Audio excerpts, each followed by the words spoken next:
Ahora vamos a hablar acerca del lóbulo occipital. El lóbulo occipital se encuentra en la región posterior del cerebro, ¿sí? Aquí estamos evidenciando la parte externa del cerebro, donde se identifica que el límite anterior del lóbulo occipital es la línea imaginaria que va desde el surco parieto-occipital en su parte externa con la muesca del peñasco del temporal. Acuérdense que el peñasco del temporal es un hueso en el cual descansa la porción inferior del cerebro y que divide el lóbulo temporal del lóbulo occipital. Fíjense que aquí también se evidencian otras estructuras que corresponden al lóbulo occipital en su vista externa. Tenemos la circunvolución occipital superior, la circunvolución occipital media y la circunvolución occipital inferior, divididas por surcos, el surco occipital superior y el surco occipital inferior. En su vista medial del cerebro se identifica el surco parieto-occipital, ¿sí? Que su porción medial pues, se extiende hasta la porción más profunda del surco calcarino. Fíjense que tenemos la cuña, que forma parte del lóbulo occipital en su porción medial, que tiene su forma de cuña, de ahí viene el nombre, y tenemos el surco o la cisura calcarina que se encuentra en la porción medial del lóbulo occipital, que aquí se encuentra el área visual primaria estudiado en el semestre anterior, en la vía visual. Fíjense que aquí tenemos la circunvolución occipitotemporal lateral y la circunvolución occipitotemporal medial. ¿Ok? Porque va la extensión de este gyrus o circunvolución de la región occipital en su porción inferior hacia la porción temporal. Y la división entre el temporal y el occipital en estos casos sería la muesca que deja el peñasco del temporal. Sin embargo, por sí sola no hay un límite claro, pero solamente por la relación anatómica con el peñasco del temporal, que es un hueso, entonces se delimita el lóbulo occipital del lóbulo temporal. En la vista inferior del cerebro se visualiza la circunvolución o gyrus, occipito temporal lateral y el occipito temporal medial. ¿Ok? La circunvolución parieto-campal forma parte del lóbulo temporal, ¿ok? El 100%. Entonces, lo que corresponde aquí en la porción inferior sería la circunvolución occipito-temporal lateral y medial. Y aquí la división entre el lóbulo temporal y el occipital se basa en el peñasco del temporal, que es el hueso y que divide, ¿sí? Por muesca o la teoría de la muesca desde el punto de vista anatómico del lóbulo occipital, del lóbulo temporal en su porción inferior y delimita en la porción lateral o externa por la línea imaginaria que sirve como referencia anatómica.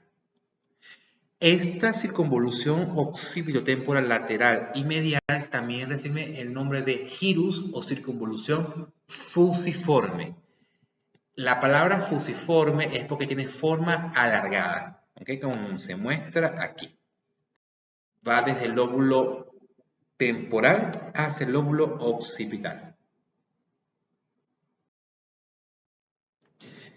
Ya en el semestre pasado hemos hablado de la vía óptica y que la información viaja desde la retina, ¿sí? A través del nervio óptico, el quiasma óptico, la cintilla óptica, el núcleo geniculado externo, las radiaciones ópticas y llega la información al área visual primaria, ¿sí?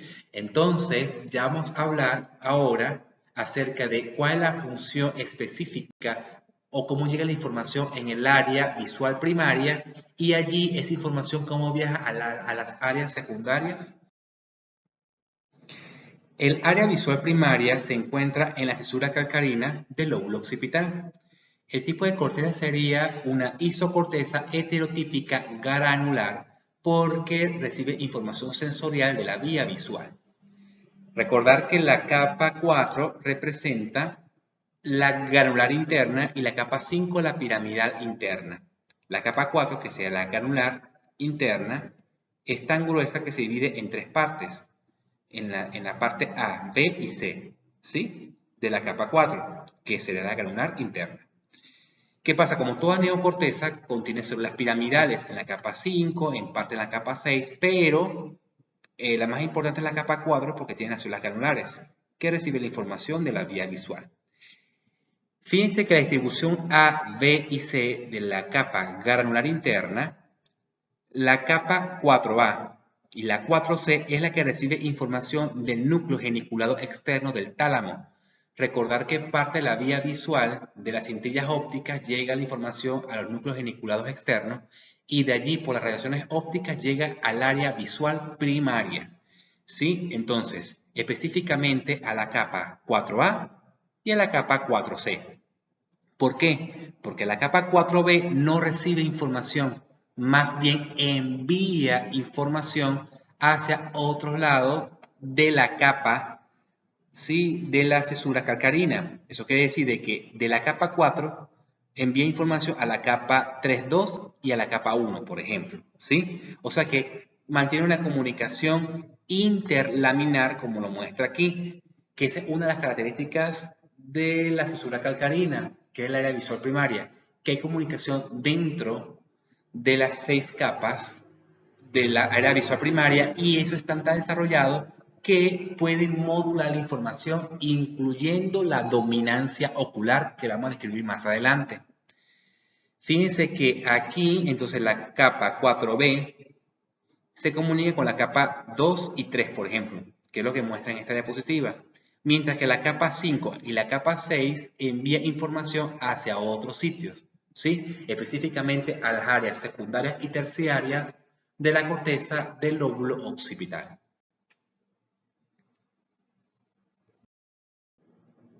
En la cisura calcarina del lóbulo occipital representa el área visual primaria y sirve como punto de referencia en relación al campo retiniano. Fíjense que esto sería el campo retiniano en el ojo y fíjense que aquí representa la mácula, que es el centro donde hay mayor agudeza visual.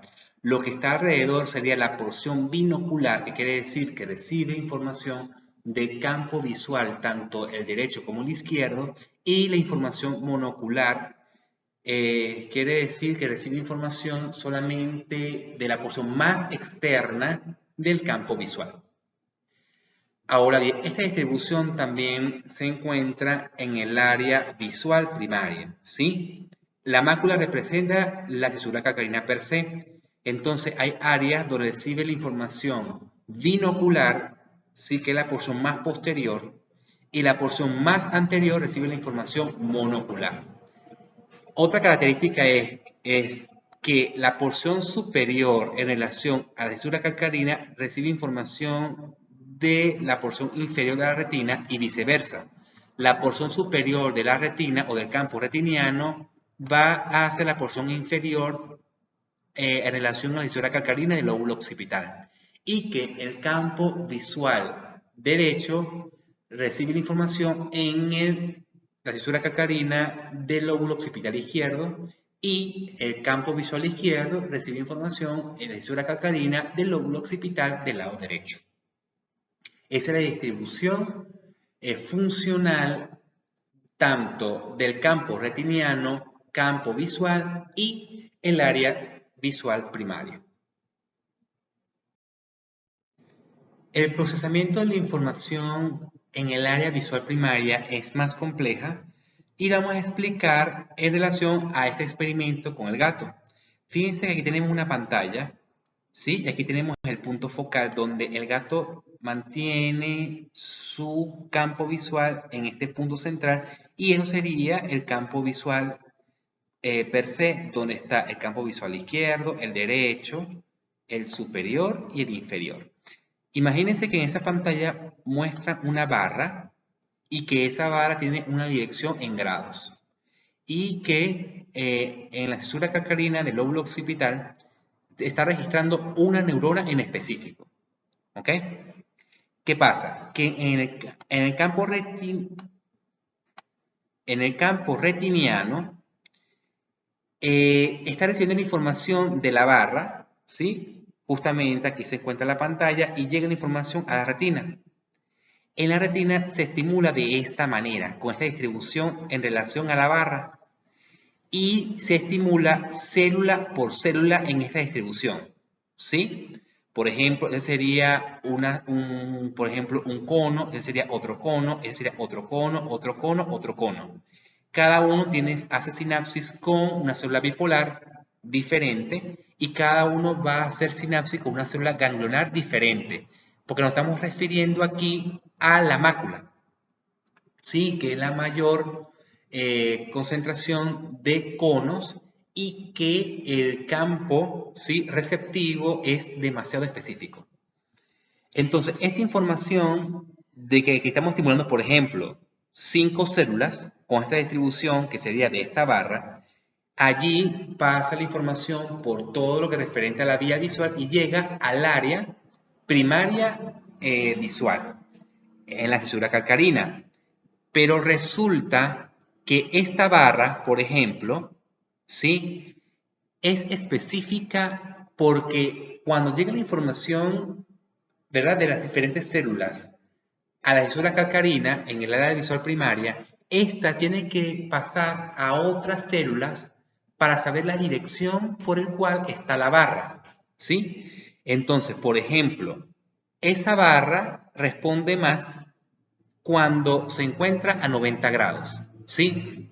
Eso quiere decir que cuando esta barra se encuentra a 90 grados, se estimuló el campo retiniano, pero no así, sino a 90 grados. Y cuando llegó la información al área visual primaria, y que esa área visual primaria se encuentran células que registran la barra de manera vertical, entonces hay mayor potencial de acción en esa neurona que registra la barra vertical. Y cuando esta barra vertical tiene su angulación hasta llegar a la barra horizontal, entonces no registra ningún potencial de acción. ¿Qué quiere decir? Que en este registro me está, digamos, estudiando, me está registrando un conjunto de neuronas o una sola neurona que me registra la barra de luces de distribución vertical. Van a haber otros circuitos neuronales y otras neuronas que me van a registrar, obviamente, barras de luces horizontal. Otras me van a registrar a 30 grados, otros a 50 grados, otros a 60 grados y así sucesivamente. ¿Ok? Entonces, por esa razón se puede evidenciar la posición de las barras en el espacio. Aparte de eso, es tan compleja el área visual primaria que puede detectar hasta el movimiento de las barras. Si es, por ejemplo, hacia